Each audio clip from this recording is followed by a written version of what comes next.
ਬੱਚਿਓ ਪਿਆਰ ਭਰੀ ਸਤਿ ਸ਼੍ਰੀ ਅਕਾਲ। ਅੱਜ ਅਸੀਂ ਸ਼ੁਰੂ ਕਰਨ ਲੱਗੇ ਹਾਂ ਯੂਨਿਟ 3 ਜਿਸ ਦਾ ਨਾਮ ਹੈ ਲਾਜ਼ ਆਫ ਮੋਸ਼ਨ। ਜਿਹੜਾ ਯੂਨਿਟ 3 ਲਾਜ਼ ਆਫ ਮੋਸ਼ਨ ਹੈ ਉਹਦਾ ਪਹਿਲਾ ਚੈਪਟਰ ਹੈ ਸਾਡੇ ਕੋਲ, ਦੈਟ ਇਜ਼ ਯੂਨਿਟ ਸਾਡੇ ਕੋਲ ਹੈ ਜੀ ਲਾਜ਼ ਆਫ ਮੋਸ਼ਨ। ਉਹਦਾ ਪਹਿਲਾ ਚੈਪਟਰ ਹੈ ਫੋਰਸ।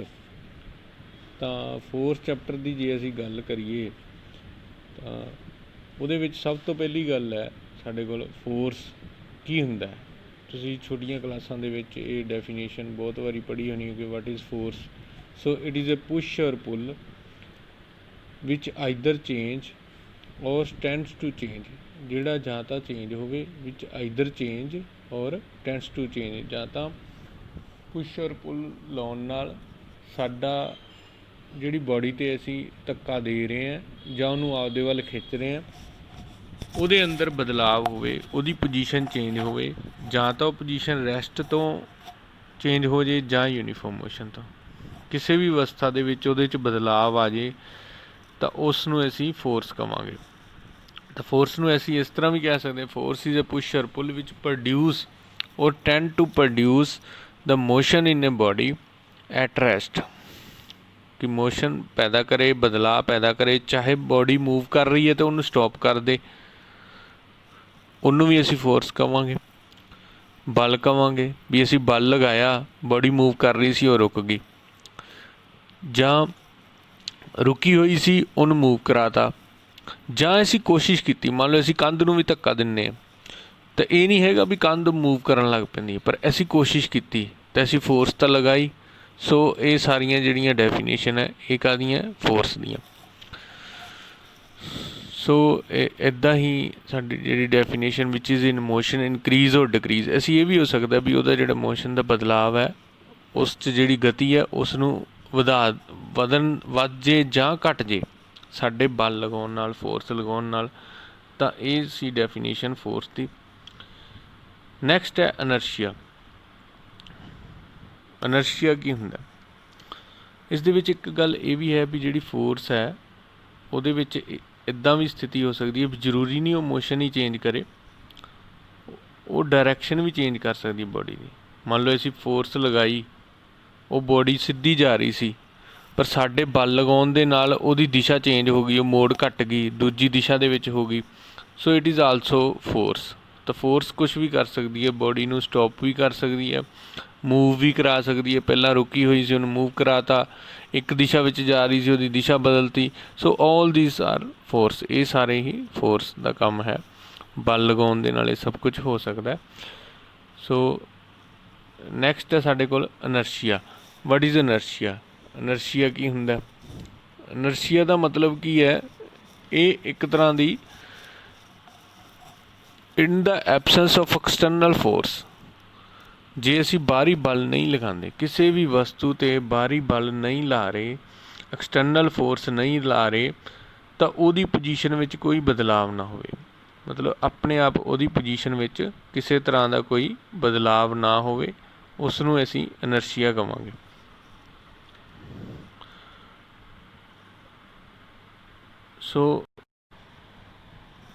ਸੋ ਸਾਡੀ ਡੈਫੀਨੇਸ਼ਨ ਕੀ ਬਣੀ ਵੀ ਇਨਰਸ਼ੀਆ ਇਨ ਦਾ ਐਬਸੈਂਸ ਆਫ ਐਕਸਟਰਨਲ ਫੋਰਸ। ਅਸੀਂ ਬਾਹਰੀ ਬਲ ਨਹੀਂ ਲਾਉਂਦੇ ਤਾਂ ਉਸ ਵਸਤੂ ਦੇ ਵਿੱਚ ਕਿਸੇ ਤਰ੍ਹਾਂ ਦਾ ਕੋਈ ਬਦਲਾਅ ਨਾ ਆਵੇ, ਉਹਦੀ ਸਥਿਤੀ ਵਿੱਚ ਕੋਈ ਬਦਲਾਅ ਨਾ ਆਵੇ। ਦੂਜੇ ਸ਼ਬਦਾਂ ਵਿੱਚ ਅਸੀਂ ਇਹਦੀ ਡੈਫੀਨੇਸ਼ਨ ਐਵੇਂ ਕਹਿ ਸਕਦੇ ਹਾਂ ਕਿ ਇਟ ਇਜ਼ ਇਨਹੈਰੈਂਟ ਪ੍ਰੋਪਰਟੀ। ਜਿਹੜਾ ਆਪਣੇ ਆਪ ਕਿਸੇ ਵੀ ਵਸਤੂ ਦੇ ਵਿੱਚ ਜਮਾਂਦਰੂ, ਮਤਲਬ ਜਨਮ ਤੋਂ ਹੀ ਉਹਦੇ ਇਨਹੈਰੈਂਟ ਹੈ, property of the object that ਦੇ do not change there state. ਉਹ ਆਪਦੀ ਸਥਿਤੀ ਨੂੰ ਨਹੀਂ ਬਦਲਦੀ ਆਪਣੇ ਆਪ, ਬਾਏ ਇਟ ਸੈਲਫ, ਆਪਣੇ ਆਪ ਨਹੀਂ ਬਦਲਦੀ ਉਹਨਾਂ ਚਿੱਕਰ ਜਿੰਨਾ ਚਿੱਕਰ ਉਹਦੇ 'ਤੇ ਕੋਈ ਬਾਹਰੀ ਬਲ ਨਹੀਂ ਲੱਗਦਾ। ਇਹ ਕੁਦਰਤ ਵੱਲੋਂ ਹਰ ਵਸਤੂ ਦੇ ਵਿੱਚ ਇਹ ਖੂਬੀ ਹੈ, ਪ੍ਰੋਪਰਟੀ ਹੈ ਕਿ ਉਹ ਆਪਣੇ ਆਪ ਆਪਦੀ ਸਥਿਤੀ ਨਹੀਂ ਬਦਲਦੀ ਜਿੰਨਾ ਚਿੱਕਰ ਉਹਦੇ 'ਤੇ ਬਾਹਰੀ ਬਲ ਨਹੀਂ ਲੱਗਦਾ। ਉਹ ਕਦੇ ਵੀ ਆਪਦੀ ਸਥਿਤੀ ਬਦਲਣ ਦੀ ਕੋਸ਼ਿਸ਼ ਨਹੀਂ ਕਰਦੀ। ਉਦਾਹਰਨ ਦੇ ਤੌਰ 'ਤੇ ਆਪਾਂ ਬਹੁਤ ਸਾਰੀਆਂ ਉਦਾਹਰਨਾਂ ਲੈ ਸਕਦੇ ਹਾਂ, ਅੱਗੇ ਨੈਕਸਟ ਆਪਾਂ ਡਿਸਕਸ ਕਰਦੇ ਹਾਂ। ਇੱਦਾਂ ਦੀਆਂ ਬਹੁਤ ਸਾਰੀਆਂ ਐਗਜ਼ਾਮਪਲਾਂ। ਫਸਟ ਨਿਊਟਨਜ਼ ਜਿਹੜਾ ਫਸਟ ਲਾ ਹੈ ਉਹਨੂੰ ਲਾ ਆਫ ਇਨਰਸ਼ੀਆ ਵੀ ਕਹਿ ਦਿੰਦੇ ਹਾਂ। ਐਗਜ਼ਾਮਪਲਸ ਆਪਾਂ ਡਿਟੇਲ ਦੇ ਵਿੱਚ ਡਿਸਕਸ ਕਰਦੇ ਹਾਂ, ਐਪਲੀਕੇਸ਼ਨ ਆਫ ਲਾ ਆਫ ਇਨਰਸ਼ੀਆ ਦੇ ਵਿੱਚ ਆਊਗਾ। ਤਾਂ ਪਹਿਲਾਂ ਆਪਾਂ ਗੱਲ ਕਰੀਏ ਨਿਊਟਨ ਫਸਟ ਲਾ ਆਫ ਮੋਸ਼ਨ ਔਰ ਲਾ ਆਫ ਇਨਰਸ਼ੀਆ ਵੀ ਕਹਿ ਦਿੰਦੇ, ਉਹਨੂੰ ਨਿਊਟਨ ਫਸਟ ਲਾ ਵੀ ਕਹਿ ਦਿੰਦੇ। ਤਾਂ ਨਿਊਟਨ ਫਸਟ ਲਾ ਵੀ ਇਹੀ ਗੱਲ ਕਹਿੰਦਾ कि एवरीबॉडी कंटिन्यूज इट्स स्टेट, वो जिहड़ा हर वस्तु है जिहड़ी हर बॉडी है जिहड़ी वो आपदी स्थिति नूं कंटिन्यू रखदी है, चाहे वो रैस्ट वाली होवे चाहे वो यूनीफॉर्म मोशन वाली होवे, अनलैस उन्ना चिक्कर it is compelled by some external force, जिन्ना चिक्कर ਉਹਦੇ ਤੇ कोई बाहरी बल नहीं लगूगा वो आपदी स्थिति नूं कंटिन्यू रखूगी। Next application of law of inertia. Application of law of inertia ਹੁਣ ਸਾਡੇ ਸਾਹਮਣੇ ਜਿਹੜੀਆਂ ਉਦਾਹਰਨਾਂ ਉਹ ਵੀ ਮੈਂ ਡਿਸਕਸ ਕਰ ਲੈਣਾ, ਫਿਰ ਜਿਹੜੀਆਂ ਇੱਥੇ ਦਿੱਤੀਆਂ ਉਹ ਵੀ। ਜਿਵੇਂ ਮੰਨ ਲਓ ਉਦਾਹਰਨ ਦੇ ਤੌਰ 'ਤੇ ਆਪਾਂ ਦੇਖੀਏ ਵੀ ਕਮਰੇ 'ਚ ਤੁਸੀਂ ਬੈਠੇ ਹੋ, ਪੱਖਾ ਚੱਲ ਰਿਹਾ, ਤੁਸੀਂ ਪੱਖੇ ਦਾ ਬਟਨ ਬੰਦ ਕਰਤਾ, ਉਹਨੂੰ ਪਾਵਰ ਦੇਣੀ ਬੰਦ ਕਰਤੀ, ਆਫ ਕਰਤੀ, ਪਰ ਪੱਖਾ ਫਿਰ ਵੀ ਚੱਲਦਾ ਰਹਿ ਰਿਹਾ। ਕਿਉਂ? ਪੱਖਾ ਕੋਸ਼ਿਸ਼ ਕਰ ਰਿਹਾ ਵੀ ਮੈਂ ਮੋਸ਼ਨ 'ਚ ਹੀ ਰਵਾਂ। ਜੇ ਸਾਡੇ ਕਮਰੇ ਦੇ ਵਿੱਚ ਹਵਾ ਨਾ ਹੋਵੇ ਤਾਂ ਕਮਰੇ ਦੇ ਵਿੱਚ ਜਿਹੜਾ ਪੱਖਾ ਉਹ ਕਦੇ ਵੀ ਨਾ ਰੁਕੇ, ਉਹ ਹਮੇਸ਼ਾ ਚੱਲਦਾ ਹੀ ਰਹੇ, ਉਹਨੂੰ ਹਵਾ ਦੀ ਰੁਕਾਵਟ ਨਾਲ ਥੋੜ੍ਹੀ ਦੇਰ ਬਾਅਦ ਰੁਕ ਜੂ। ਇਹਦਾ ਮਤਲਬ ਕੋਈ ਵੀ ਵਸਤੂ ਹੈ ਉਹ ਇਹੀ ਕੋਸ਼ਿਸ਼ ਕਰਦੀ ਹੈ ਵੀ ਮੈਂ ਜਿਹੜੀ ਸਥਿਤੀ ਵਿੱਚ ਹੈ ਉਸੇ ਸਥਿਤੀ ਵਿੱਚ ਰਵਾਂ। ਅੱਗੇ ਅਸੀਂ ਕਰਦੇ ਹਾਂ ਐਪਲੀਕੇਸ਼ਨ ਆਫ ਲਾ ਆਫ ਇਨਰਸ਼ੀਆ। ਮੰਨ ਲਓ ਵੈਨ ਏ ਰਨਿੰਗ ਹੋਰਸ ਔਰ ਏ ਬੱਸ, ਕੋਈ ਰਨਿੰਗ ਹੋਰਸ ਹੈ ਜਾਂ ਬੱਸ ਹੈ, ਇਹਦੇ 'ਤੇ ਬੇਟਾ ਕੁਐਸਚਨ ਪੱਕਾ ਹੀ ਪੇਪਰ ਦੇ ਵਿੱਚ ਆਉਂਦਾ। ਇਹ ਐਪਲੀਕੇਸ਼ਨ ਬੜੀਆਂ ਇੰਪੋਰਟੈਂਟ ਹੈ। ਜਦੋਂ ਮੰਨ ਲਓ ਕੋਈ ਘੋੜਾ ਦੌੜ ਰਿਹਾ ਜਾਂ ਔਰ ਬੱਸ ਸਡਨਲੀ ਸਟੋਪ, ਜਾਂ ਬੱਸ 'ਚ ਅਸੀਂ ਬੈਠੇ ਹਾਂ ਅਚਾਨਕ ਉਹ ਰੁਕ ਜੇ ਤਾਂ ਕੀ ਹੁੰਦਾ, ਜਿਹੜਾ ਰਾਈਡਰ ਹੈ ਜਾਂ ਪੈਸੰਜਰ ਹੈ ਉਹ ਫਾਲ ਫਾਰਵਰਡ। ਮੰਨ ਲਓ ਬੱਸ ਚੱਲ ਰਹੀ ਸੀ, ਅਚਾਨਕ ਕਿਸੇ ਨੇ ਬ੍ਰੇਕ ਲਗਾ ਤੀ ਤਾਂ ਆਪਾਂ ਦੇਖਦੇ ਹਾਂ ਸਾਰੀਆਂ ਸਵਾਰੀਆਂ ਅੱਗੇ ਨੂੰ ਡਿੱਗਦੀਆਂ। ਕਿਉਂ? ਹੁੰਦਾ ਕੀ ਹੈ ਅਸਲ ਵਿੱਚ, ਬੱਸ ਮੋਸ਼ਨ 'ਚ ਹੈ, ਸਾਡੀ ਬਾਡੀ ਵੀ ਮੋਸ਼ਨ 'ਚ ਹੈ। ਬੱਸ 'ਤੇ ਤਾਂ ਬ੍ਰੇਕ ਲਗਾਤੀ ਡਰਾਈਵਰ ਨੇ, ਬੱਸ ਦੇ ਟਾਇਰ ਹੈ ਜਿਹੜੇ ਉਹ ਰੁਕ ਗਏ ਜਾਂ ਸਲੋ ਹੋ ਗਏ ਅਤੇ ਬੱਸ ਵੀ ਸਲੋ ਹੋ ਗਈ, ਪਰ ਸਾਡੀ ਬਾਡੀ 'ਤੇ ਤਾਂ ਕੋਈ ਬ੍ਰੇਕ ਨਹੀਂ ਲੱਗੀ। ਸਾਡੀ ਬਾਡੀ ਨੇ ਇਹ ਕੋਸ਼ਿਸ਼ ਕੀਤੀ ਵੀ ਮੈਂ ਉਸੇ ਸਪੀਡ 'ਤੇ ਜਾਈ ਜਾਵਾਂ ਜਿਸ ਸਪੀਡ 'ਤੇ ਹੈ, ਕਿਉਂਕਿ ਬੱਸ 'ਚ ਅਸੀਂ ਬੈਠੇ ਹਾਂ ਤਾਂ ਸਾਡੀ ਬਾਡੀ ਵੀ ਸਪੀਡ ਮੋਸ਼ਨ 'ਚ ਹੋਊਗੀ। ਸੋ ਇਸ ਲਈ ਇਹ ਜਿਹੜੀ ਗੱਲ ਕਿਹਨੂੰ ਸਿੱਧ ਕਰਦੀ ਹੈ? ਲਾ ਆਫ ਇਨਰਸ਼ੀਆ ਨੂੰ, ਦ ਨਿਊਟਨ ਫਸਟ ਲਾ ਨੂੰ। ਉਹਨੇ ਚੰਗੀ ਤਰ੍ਹਾਂ ਐਕਸਪਲੇਨ ਕੀਤਾ, because the lower part of the body, ਕਹਿੰਦਾ ਜਿਹੜਾ ਲੋਅਰ ਪਾਰਟ ਆ ਆਪਣੀ ਬੋਡੀ ਦਾ, because the lower part of the body of rider or passenger which is in contact with the horse comes to rest. ਉਹ ਜਿਹੜਾ ਸਾਡਾ lower part ਸੀ body ਦਾ ਉਹ ਤਾਂ ਰੈਸਟ 'ਤੇ ਆ ਗਿਆ, ਪਰ ਸਾਡਾ ਜਿਹੜਾ ਅੱਪਰ ਪਾਰਟ ਹੈ ਉਹ ਕਿਉਂਕਿ ਉਸ ਬੱਸ ਦੇ ਜਾਂ ਉਸ ਹੋਰਸ ਦੇ ਕੰਟੈਕਟ ਵਿੱਚ ਨਹੀਂ ਸੀ ਇੰਨਾ, ਤਾਂ ਉਹਨੇ ਕੀ ਕੋਸ਼ਿਸ਼ ਕੀਤੀ ਵੀ ਮੈਂ ਮੋਸ਼ਨ 'ਚ ਹੀ ਰਵਾਂ। ਸੋ ਇਸ ਲਈ ਅਸੀਂ ਅੱਗੇ ਨੂੰ ਡਿੱਗਦੇ ਹਾਂ। ਨੈਕਸਟ ਹੈ ਜੀ ਇਸੇ ਤਰ੍ਹਾਂ when the horse start moving rider fall backward, ਯਾਨੀ ਕਿ ਇੱਦਾਂ ਬੱਸ ਦੀ ਉਦਾਹਰਨ 'ਚ ਅਸੀਂ ਗੱਲ ਕਰ ਸਕਦੇ ਹਾਂ ਵੀ ਅਸੀਂ ਅਚਾਨਕ ਬੱਸ ਖੜ੍ਹੀ ਹੈ ਜਾਂ ਘੋੜੇ 'ਤੇ ਕੋਈ ਵਿਅਕਤੀ ਬੈਠਾ ਹੈ ਅਤੇ ਘੋੜਾ ਅਚਾਨਕ ਚੱਲ ਪਿਆ ਜਾਂ ਬੱਸ ਅਚਾਨਕ ਚੱਲ ਪਈ ਤਾਂ ਅਸੀਂ ਕਿੱਧਰ ਨੂੰ ਡਿੱਗਦੇ ਹਾਂ? ਅਸੀਂ ਬੈਕਵਰਡ ਡਿੱਗਦੇ ਹਾਂ। ਕਿਉਂ? ਕਿਉਂਕਿ ਸਾਡੀ ਬੋਡੀ ਰੈਸਟ ਦੇ ਵਿੱਚ ਹੈ, ਘੋੜੇ 'ਤੇ ਬੈਠਾ ਜਿਹੜਾ ਘੋੜ ਸਵਾਰ ਆ ਉਹ ਵੀ ਰੈਸਟ 'ਚ ਹੈ, ਪਰ ਅਚਾਨਕ ਉਹ ਚੀਜ਼ ਚੱਲ ਪਈ, ਜਿਸ ਯਾਨੀ ਕਿ ਬੱਸ ਜਾਂ ਘੋੜਾ ਅਚਾਨਕ ਮੋਸ਼ਨ ਦੇ ਵਿੱਚ ਆ ਗਿਆ। ਜਿਹੜਾ ਲੋਅਰ ਪਾਰਟ ਆ ਸਾਡੀ ਬੋਡੀ ਦਾ ਉਹ ਤਾਂ ਬੱਸ ਦੇ ਨਾਲ ਹੀ ਮੋਸ਼ਨ 'ਚ ਆ ਗਿਆ, ਪਰ ਅੱਪਰ ਪਾਰਟ ਆ ਜਿਹੜਾ ਉਹ ਇਹ ਕੋਸ਼ਿਸ਼ ਕਰਦਾ ਵੀ ਮੈਂ ਰੈਸਟ 'ਤੇ ਰਵਾਂ। ਸੋ ਇਸ ਕਰਕੇ ਇਹ ਸਾਰੀਆਂ ਜਿਹੜੀਆਂ ਸਾਡੀਆਂ ਉਦਾਹਰਨਾਂ ਨੇ ਇਹ ਕਿਸ ਚੀਜ਼ ਦੀਆਂ? ਇਨਰਸ਼ੀਆ ਦੀਆਂ। ਨੈਕਸਟ ਉਦਾਹਰਨ ਅਸੀਂ ਗੱਲ ਕਰਦੇ ਹਾਂ ਵੀ ਵੀ ਹਿੱਟ ਏ ਕਾਰਪਟ, ਅਸੀਂ ਕਾਰਪਟ ਨੂੰ ਹਿੱਟ ਕਰਦੇ ਹਾਂ ਵਿਦ ਦ ਸਟਿੱਕ ਦੇ ਨਾਲ, ਡੰਡੇ ਦੇ ਨਾਲ, ਟੂ ਰਿਮੂਵ ਦਾ ਡਸਟ, ਅਸੀਂ ਝਾੜਦੇ ਹਾਂ ਉਸ ਨੂੰ ਡੰਡੇ ਦੇ ਨਾਲ ਤਾਂ ਜੋ ਉਹਦੇ ਵਿੱਚੋਂ ਮਿੱਟੀ ਨਿਕਲ ਸਕੇ।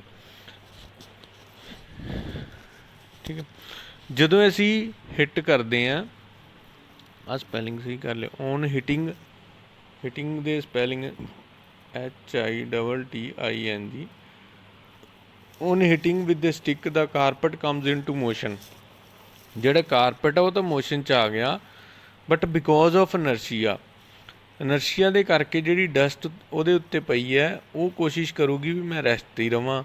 ਡਿਊ to this dust particle get removed from the carpet, ਇਸ ਤਰ੍ਹਾਂ ਜਿਹੜਾ ਡਸਟ ਪਾਰਟੀਕਲ ਹੈਗੇ ਆ ਉਹ ਕਾਰਪਟ ਤੋਂ ਰਿਮੂਵ ਹੋ ਜਾਣਗੇ।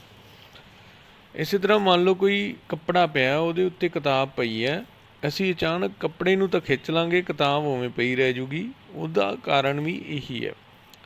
ਸੋ ਇੱਦਾਂ ਦੀਆਂ ਬਹੁਤ ਸਾਰੀਆਂ ਉਦਾਹਰਨਾਂ ਜਿਹੜੀਆਂ ਹੈਗੀਆਂ ਸਾਡੇ ਡੇਲੀ ਲਾਈਫ ਦੇ ਵਿੱਚ ਸਾਨੂੰ ਦੇਖਣ ਨੂੰ ਮਿਲਦੀਆਂ। ਨੈਕਸਟ ਟੋਪਿਕ ਹੈ ਬੜਾ ਹੀ important, that is linear momentum. Linear momentum ਕੀ ਹੁੰਦਾ ਹੈ? ਮੋਮੈਂਟਮ ਦਾ ਮਤਲਬ motion contained in a body. Momentum ਕੀ ਹੈ? Motion contained in a body. So ਇਹਦੇ ਮਤਲਬ ਇਹ ਹੈ ਵੀ total quantity, it is defined as the total quantity of motion contained in a body and mathematically ਇਹਨੂੰ ਕੀ ਕਹਾਂਗੇ? Is measured as the product of mass of body and its velocity. Motion contained in a body, ਅਸੀਂ ਉਦਾਹਰਨ ਦੇ ਕੇ ਇੱਕ ਉਦਾਹਰਨ ਲੈ ਕੇ ਸਮਝਦੇ ਹਾਂ ਵੀ ਮੰਨ ਲਓ ਇੱਕ ਟਰੱਕ ਹੈ ਔਰ ਇੱਕ ਕਾਰ ਹੈ, ਦੋਨੋਂ ਹੀ ਇੱਕੋ ਵੈਲੋਸਿਟੀ ਨਾਲ ਮੂਵ ਕਰ ਰਹੇ ਹੈ, ਦੋਨੋਂ ਹੀ ਇੱਕੋ ਗਤੀ ਨਾਲ ਮੂਵ ਕਰ ਰਹੇ ਹੈ। ਜਿਹੜਾ ਟਰੱਕ ਹੈ ਉਹਦੀ ਸਪੀਡ ਵੀ 60 ਕਿਲੋਮੀਟਰ ਪ੍ਰਤੀ ਘੰਟਾ ਹੈ ਅਤੇ ਜਿਹੜੀ ਕਾਰ ਹੈ ਉਹਦੀ ਸਪੀਡ ਵੀ 60 ਕਿਲੋਮੀਟਰ ਪ੍ਰਤੀ ਘੰਟਾ ਹੈ। ਮੰਨ ਲਓ ਉਹ ਕਿਸੇ ਚੀਜ਼ 'ਚ ਜਾ ਕੇ ਟਕਰਾਉਂਦੇ ਹੈ, ਟਰੱਕ ਟਕਰਾਉਂਦਾ ਹੈ, ਉੱਧਰੋਂ ਕਾਰ ਟਕਰਾਉਂਦੀ ਹੈ, ਤਾਂ ਸਭ ਤੋਂ ਵੱਧ ਜਿਹੜਾ ਨੁਕਸਾਨ ਹੈ ਉਹ ਕਿਹੜੀ ਵਸਤੂ ਨੂੰ ਪਹੁੰਚਾਊਗੀ? ਟਰੱਕ ਪਹੁੰਚਾਊਗਾ ਜਾਂ ਕਾਰ ਪਹੁੰਚਾਊਗੀ? ਤਾਂ ਸਾਡੇ ਦਿਮਾਗ 'ਚ ਆ ਰਿਹਾ ਹੋਊਗਾ ਵੀ ਟਰੱਕ ਹੀ ਪਹੁੰਚਾਏਗਾ। ਕਿਉਂ? ਕਿਉਂਕਿ ਦੇਖੋ ਗਤੀ ਤਾਂ ਦੋਨਾਂ ਦੀ ਇੱਕੋ ਜਿਹੀ ਸੀ, ਫਰਕ ਕਿਸ ਚੀਜ਼ ਦਾ ਸੀ? ਫਰਕ ਕਾਹਦਾ ਸੀ ਬੇਟਾ? ਮਾਸ ਦਾ। ਸੋ ਦੈਟ ਇਜ਼ ਮੋਸ਼ਨ, ਯਾਨੀ ਕਿ ਜਿਹੜੀ ਮੋਮੈਂਟਮ ਹੈ ਉਹ ਸਾਡੇ ਕੋਲ ਦੋ ਚੀਜ਼ਾਂ 'ਤੇ ਨਿਰਭਰ ਕਰਦੀ ਹੈ।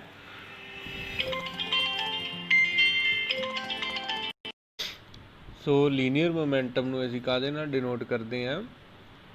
ਡਿਨੋਟਿਡ ਬਾਏ ਪੀ ਨਾਲ ਰਿਪਰੈਜ਼ੈਂਟ ਕਰਦੇ ਹਾਂ ਮੋਮੈਂਟਮ ਨੂੰ, ਪੀ ਨਾਲ ਰਿਪਰੈਜ਼ੈਂਟ, ਕਿਉਂਕਿ ਇਹ ਵੈਕਟਰ ਕੁਆਂਟਿਟੀ ਹੈ। ਪੀ ਜਿਹੜੀ ਆ ਉਹ ਸਾਡੇ ਕੋਲ ਵੈਕਟਰ ਕੁਆਂਟਿਟੀ, ਸੋ ਇਹਦੇ ਉੱਤੇ ਐਰੋ ਲਾਤੀ ਆਪਾਂ। P is equal to mass into velocity.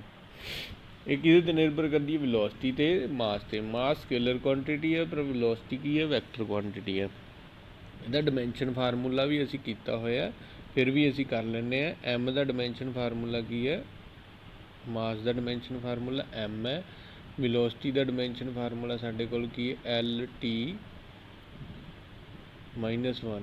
ਸੋ ਇਹ -1 ਹੈ ਜਿਹੜਾ ਸਾਡੇ ਕੋਲ ਫਾਰਮੂਲਾ, ਤਾਂ ਪੂਰਾ ਕੀ ਬਣ ਗਿਆ? M L T -1। ਆਹ ਸਾਡੇ ਕੋਲ ਡਿਮੈਂਸ਼ਨ ਫਾਰਮੂਲਾ। ਯੂਨਿਟਸ ਦੀ ਗੱਲ ਕਰੀਏ ਤਾਂ ਐਮ ਦੇ ਮਾਸ ਦੀ ਯੂਨਿਟ ਕੀ ਹੈ? ਕਿਲੋਗ੍ਰਾਮ, ਅਤੇ ਵੈਲੋਸਿਟੀ ਦੀ ਯੂਨਿਟ ਕੀ ਹੈ? Metre per second.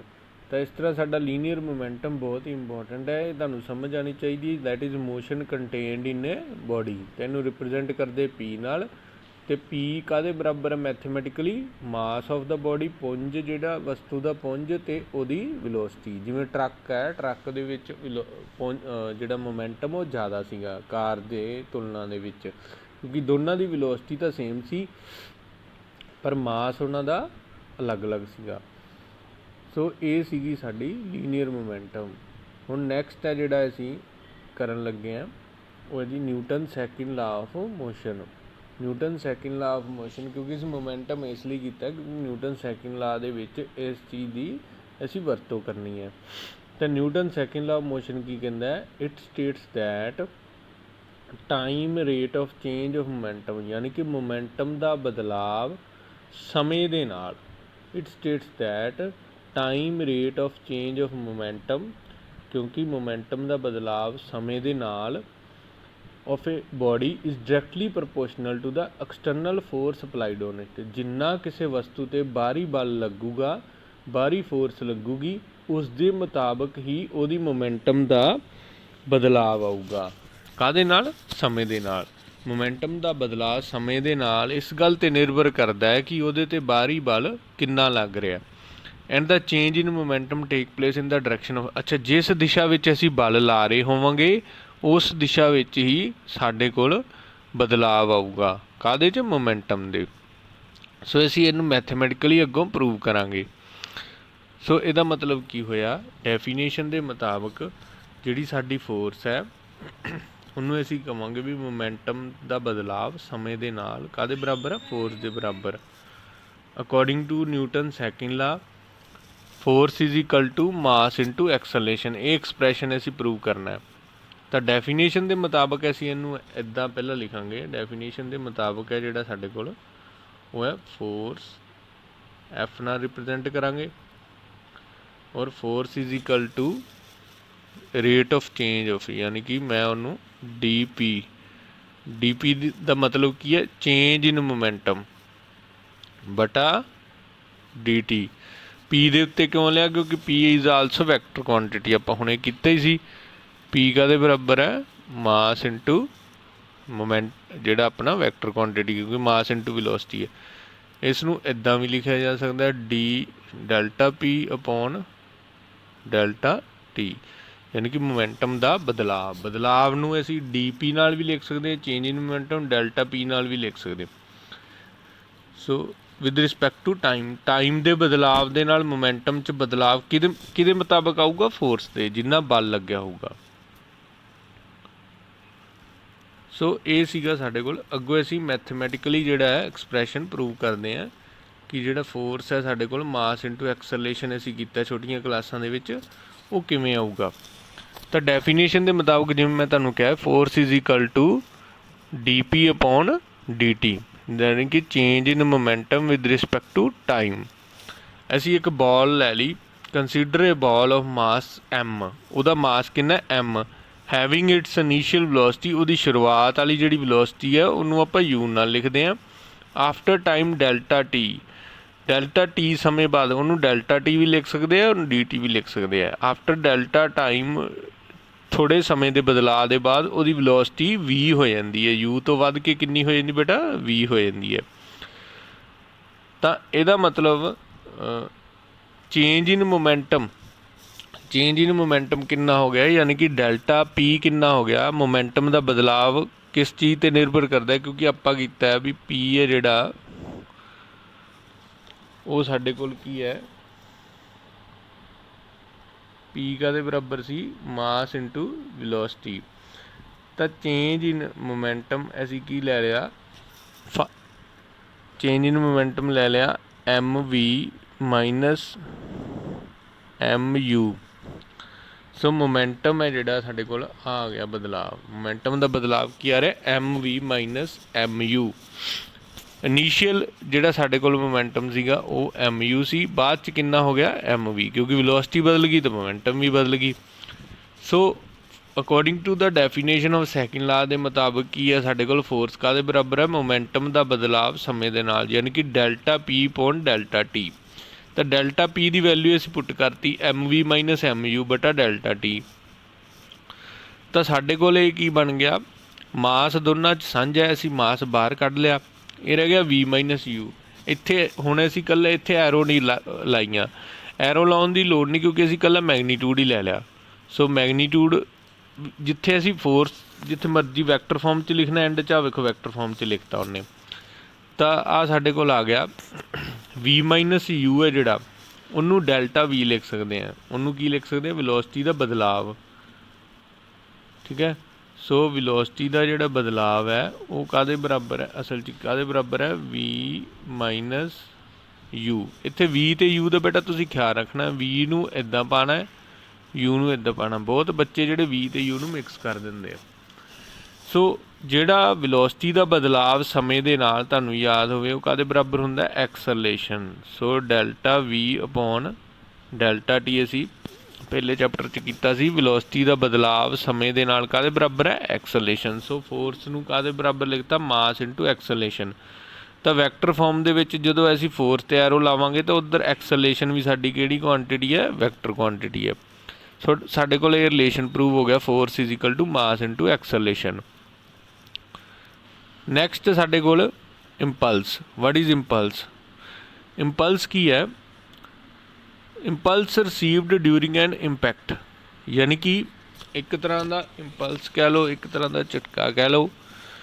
ਇੰਪਲਸ ਇੱਕ ਤਰ੍ਹਾਂ ਦਾ ਇੰਪੈਕਟ ਹੈ, ਪ੍ਰਭਾਵ ਹੈ। ਜਦੋਂ ਮੰਨ ਲਓ ਕਿਸੇ ਚੀਜ਼ 'ਤੇ ਕਿਸੇ ਵੀ ਵਸਤੂ 'ਤੇ ਫੋਰਸ ਲੱਗਦੀ ਹੈ ਕੁਝ ਸਮੇਂ ਦੇ ਲਈ, ਨਾਲ ਅਸੀਂ ਸਮਾਂ ਵੀ ਨੋਟ ਕਰਦੇ ਹਾਂ। ਸੋ ਫੋਰਸ ਇੰਟੂ ਟਾਈਮ। ਸੋ ਇੰਪਲਸ ਕਾਹਦੇ ਬਰਾਬਰ ਸਾਡੇ ਕੋਲ, ਫੋਰਸ ਇੰਟੂ ਟਾਈਮ। ਉਦਾਹਰਨ ਦੇ ਤੌਰ 'ਤੇ ਅਸੀਂ ਲਈਏ ਵੀ ਜਦੋਂ ਇੱਕ ਖਿਲਾੜੀ ਕ੍ਰਿਕਟ ਦੇ ਮੈਦਾਨ ਵਿੱਚ ਬੋਲ ਨੂੰ ਕੈਚ ਕਰਦਾ ਹੈ ਤਾਂ ਉਸ ਸਮੇਂ ਕੈਚ ਕਰਨ ਸਮੇਂ ਉਹਦੇ ਹੱਥਾਂ 'ਤੇ ਬਲ ਲੱਗਦਾ, ਫੋਰਸ ਲੱਗਦਾ। ਫਿਰ ਉਹ ਕੀ ਕਰਦਾ, ਆਪਦੇ ਹੱਥਾਂ ਨੂੰ ਪਿੱਛੇ ਨੂੰ ਖਿੱਚ ਲੈਂਦਾ। ਉਹ ਕਿਸ ਲਈ? ਵੀ ਤਾਂ ਜੋ ਉਹਦੇ ਹੱਥਾਂ 'ਤੇ ਦਰਦ ਘੱਟ ਹੋਵੇ। ਇਹਦਾ ਮਤਲਬ ਸਮਾਂ ਵਧਾ ਲੈਂਦਾ ਉਹ, ਜਿਹੜਾ ਫੋਰਸ ਲੱਗ ਰਹੀ ਹੈ ਸਾਡੇ 'ਤੇ ਉਹਦਾ ਸਮਾਂ ਇਨਕਰੀਜ਼ ਕਰ ਲੈਂਦਾ।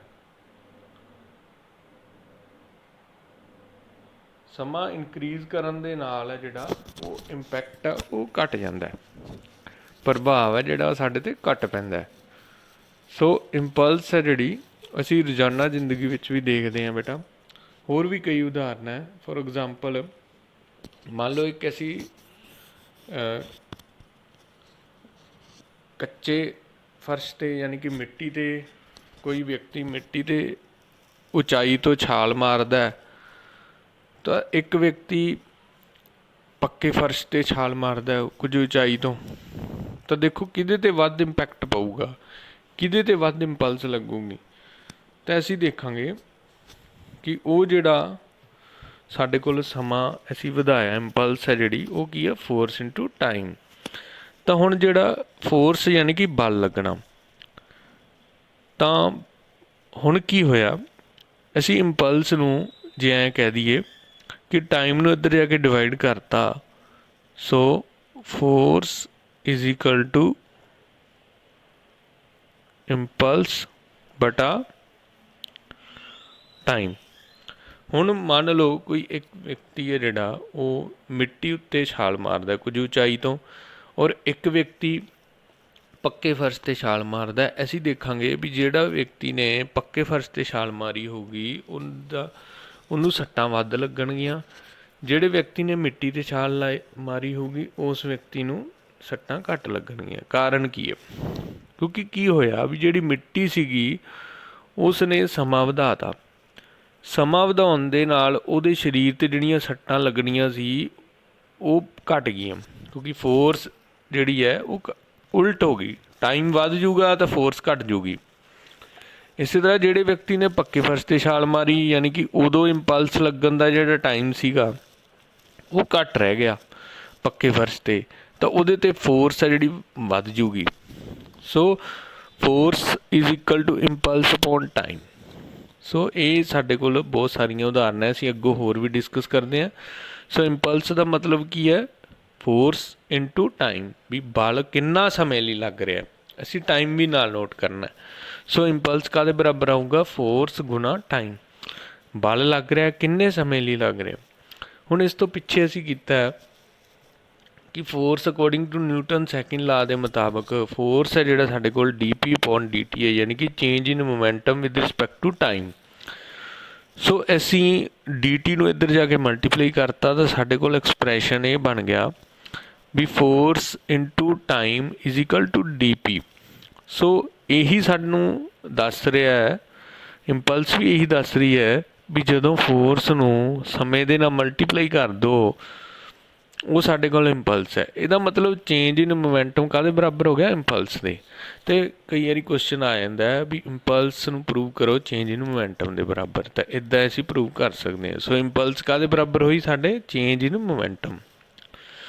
ਸੋ ਨੈਕਸਟ ਹੈ, ਐਵੇਂ ਕਹਿ ਸਕਦੇ impulse received during an impact is equal to total change in momentum during the impact. ਉਸ ਇੰਪੈਕਟ ਉਸ ਸਮੇਂ ਦੇ ਦੌਰਾਨ ਜਿਹੜਾ ਇੰਪਲਸ ਕਾਹਦੇ ਬਰਾਬਰ ਹੋਊਗਾ, ਚੇਂਜ ਇਨ ਮੋਮੈਂਟਮ ਦੇ ਬਰਾਬਰ ਹੋਊਗਾ। ਇਸੇ ਤਰ੍ਹਾਂ ਇਹਦੇ ਦਾ ਡਿਮੈਂਸ਼ਨ ਫਾਰਮੂਲਾ ਵੀ ਪ੍ਰੂਵ ਕਰ ਸਕਦੇ ਹਾਂ। ਤੁਹਾਡੇ 'ਤੇ ਮੈਂ ਛੱਡਦਾ ਡਿਮੈਂਸ਼ਨ ਫਾਰਮੂਲਾ ਤੁਸੀਂ ਕਿਵੇਂ ਪ੍ਰੂਵ ਕਰਦੇ ਹੋ। ਤਾਂ ਇਹ ਸਾਡੇ ਕੋਲ SI ਯੂਨਿਟ ਹੈ ਜਿਹੜੇ ਸਾਡੇ ਕੋਲ ਉਹ SI ਯੂਨਿਟ ਜਿਹੜੇ ਪ੍ਰੂਵ ਕੀਤੇ ਆ ਉਹਨੂੰ ਚੇਂਜ ਕਰ ਲਿਓ। ਸਾਡੇ ਕੋਲ ਇਹ ਜਿਹੜਾ ਟਾਈਮ ਇਹਦਾ ਹੋਊਗਾ। ਸੋ ਇੰਪਲਸ ਨੂੰ ਅਸੀਂ ਉਹਦੇ ਯੂਨਿਟਸ ਕੀ ਕਹੋਗੇ, ਨਿਊਟਨ ਸੈਕਿੰਡ, ਯਾਨੀ ਕਿ ਫੋਰਸ ਇਨਟੂ ਟਾਈਮ ਹੈ ਤਾਂ ਸਾਡੇ ਕੋਲ ਨਿਊਟਨ ਸੈਕਿੰਡ ਆ ਗਿਆ। ਦੂਸਰੇ ਸ਼ਬਦਾਂ ਵਿੱਚ ਅਸੀਂ ਆਹ ਜਿਹੜੇ ਸਾਡੇ ਕੋਲ ਯੂਨਿਟ ਹੈ ਇਹ ਕੀ ਹੈ, ਗਲਤ ਹੈ। ਅਸੀਂ ਹੁਣ ਪ੍ਰੂਵ ਕਰੀਏ ਡਿਮੈਂਸ਼ਨ ਫਾਰਮੂਲੇ ਤੇ ਇਹਦੇ ਯੂਨਿਟ ਬਣਾਈਏ, m ਇਜ਼ ਦਾ ਮਾਸ। ਸੋ ਸਾਡੇ ਕੋਲ ਮਾਸ ਆ ਗਿਆ ਕਿਲੋਗ੍ਰਾਮ, ਠੀਕ ਹੈ। l ਲੈਂਥ, ਤਾਂ ਸਾਡੇ ਕੋਲ ਲੈਂਥ ਕਾਹਦੇ 'ਚ ਲੈਂਦੇ ਅਸੀਂ SI ਸਿਸਟਮ 'ਚ ਮੀਟਰ ਦੇ ਵਿੱਚ, ਤਾਂ ਟਾਈਮ ਸੈਕਿੰਡ ਹੈ, ਤਾਂ ਸਾਡੇ ਕੋਲ ਸੈਕਿੰਡ ਦੀ ਪਾਵਰ -3।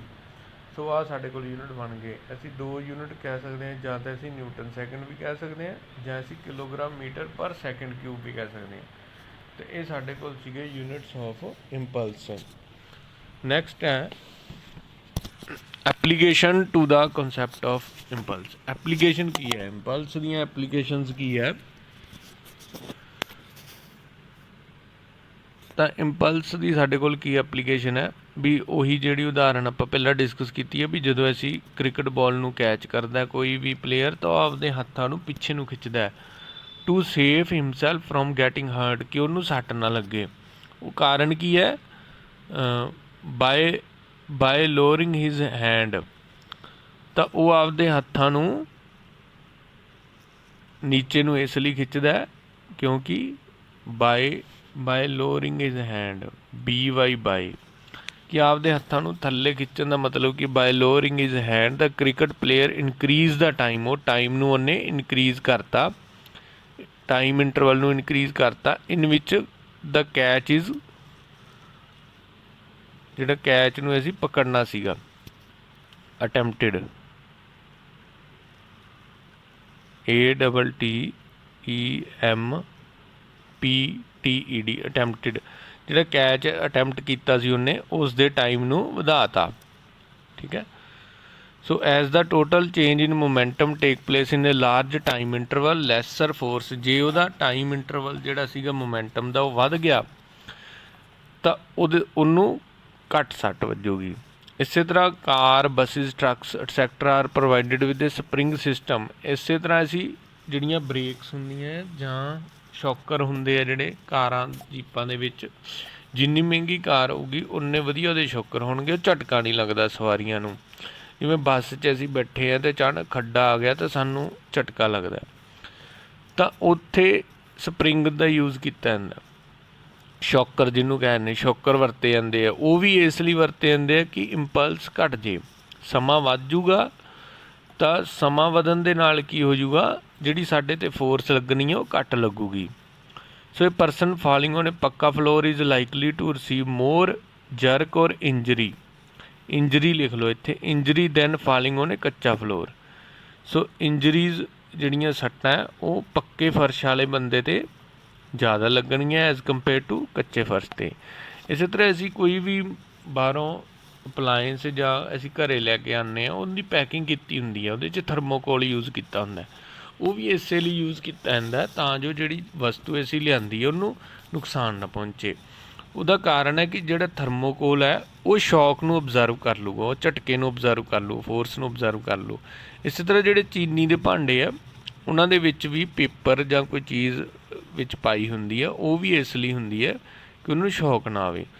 ਤਾਂ ਇਹਦੇ ਨਾਲ ਹੀ ਸਾਡਾ ਅੱਜ ਦਾ ਲੈਕਚਰ ਖਤਮ ਹੁੰਦਾ ਬੇਟਾ। ਨੈਕਸਟ ਲੈਕਚਰ ਦੇ ਅਸੀਂ ਕਰਾਂਗੇ ਨਿਊਟਨ ਥਰਡ ਲਾ ਆਫ ਮੋਸ਼ਨ। ਮੈਨੂੰ ਉਮੀਦ ਹੈ ਤੁਹਾਨੂੰ ਸਮਝ ਆਈ ਹੋਊਗੀ। ਫਿਰ ਵੀ ਜੇ ਕਿਸੇ ਬੱਚੇ ਦੀ ਕੁਐਰੀ ਹੋਵੇ, ਤੁਸੀਂ ਆਪਦੇ ਜਿਹੜੀਆਂ ਤੁਹਾਡੀਆਂ ਕੁਐਸਚਨ ਹੋਣਗੇ, ਕੁਐਰੀ ਹੋਣਗੇ, ਉਹਨਾਂ ਨੂੰ ਨੋਟ ਕਰਕੇ ਰੱਖੋ। ਜਿੱਦਣ ਆਪਣੀ ਜ਼ੂਮ ਦੀ ਕਲਾਸ ਲੱਗੂਗੀ ਬੇਟਾ, ਤੁਸੀਂ ਉਸ ਦਿਨ ਮੈਨੂੰ ਪੁੱਛਣਾ। ਹਰ ਬੱਚੇ ਤੋਂ ਮੈਂ ਫੀਡਬੈਕ ਲੈਣੀ ਹੈ ਵੀ ਉਹਨੇ ਕੀ ਉਹ ਵੀਡੀਓ ਦੇਖੀਆਂ। ਪਿਛਲੀਆਂ ਵੀ ਜਿਹੜੀਆਂ ਤੁਹਾਨੂੰ ਮੈਂ ਲਿੰਕ ਭੇਜਦਾ ਵੀਡੀਓਜ਼ ਦੇ ਬੇਟਾ, ਉਹ ਜ਼ਰੂਰ ਦੇਖੋ ਅਤੇ ਆਪਦਾ ਸਿਲੇਬਸ ਹੈ ਨਾਲ ਦੀ ਨਾਲ ਕਵਰ ਕਰੋ, ਠੀਕ ਹੈ। ਅਤੇ ਜਿਹੜੇ ਤੁਹਾਨੂੰ ਮੈਂ ਨੋਟਸ ਭੇਜਦੇ ਆ ਉਹਨਾਂ ਨੂੰ ਨੋਟ ਡਾਊਨ ਕਰ ਲਓ। ਉਹਨਾਂ 'ਚ ਫਿਰ ਵੀ ਤੁਹਾਨੂੰ ਕੋਈ ਗਲਤੀ ਲੱਗਦੀ ਹੈ, ਕੋਈ ਨਹੀਂ ਸਮਝ ਆ ਰਹੀ, ਤੁਸੀਂ ਮੈਨੂੰ ਵਟਸਐਪ ਕਰਕੇ ਪੁੱਛ ਸਕਦੇ ਹੋ। Thank you.